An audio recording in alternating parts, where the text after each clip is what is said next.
gros coup de cœur que Future Man. Je pense que certains d'entre vous ont entendu parler de la série grâce à l'acteur qui joue Peeta dans Hunger Games. Et malheureusement, à cause de l'acteur qui joue Peeta dans Hunger Games, les gens n'ont pas regardé la série. Et honte à vous et votre descendance, Peeta c'est le MVP de Hunger Games. En plus d'être un acteur sous-coté, c'est surtout un excellent acteur pour ce genre de série comédie aventure méta. Au passage, matez le film Détention et vous comprendrez.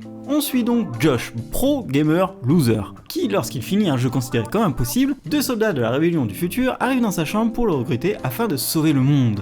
Sauf que bon, Josh, c'est un gros loser et eux des super soldats. Wolf et Tiger ne comprennent pas pourquoi il est le sauveur alors qu'il n'est qu'un vulgaire agent d'entretien. A partir de là, la série enclenche une immense aventure temporelle.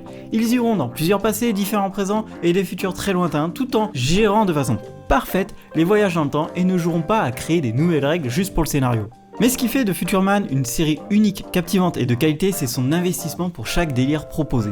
Par exemple, on va se retrouver avec un personnage qui va se découvrir une passion pour passer le temps pendant un épisode, et l'épisode d'après, on aura un épisode entier de lui qui va utiliser ses talents dans le passé et qui va carrément y vivre une partie de sa vie et revenir. Je vous explique même pas jusqu'où va la première mini blague sur la tub de Wolf. Ils ont même réussi à redonner une carrière au gosse de 6ème sens. Mais ce qui est bien, c'est qu'en se donnant du temps pour exploiter entièrement une connerie, on en arrive à de nouvelles idées jamais vues en série ou même dans des films. La série peut devenir complètement méta car elle va user et abuser, dans le bon sens, de références pop culture pour soit les exploiter dans le passé, soit les imaginer dans un futur proche. Je récapitule, on a un casting prometteur que l'on commence à voir de plus en plus un peu partout, on a une histoire de voyage temporel qui nous emmène très loin, une série finie de 34 épisodes qui réussit à incorporer de la pop culture sans que ce soit juste pour se la raconter, une fin incroyable, un développement des personnages inégalé pour une série comédie-aventure avec une vraie cohésion de groupe, c'est sur OCS et surtout, elle possède le meilleur running gag sur un phallus.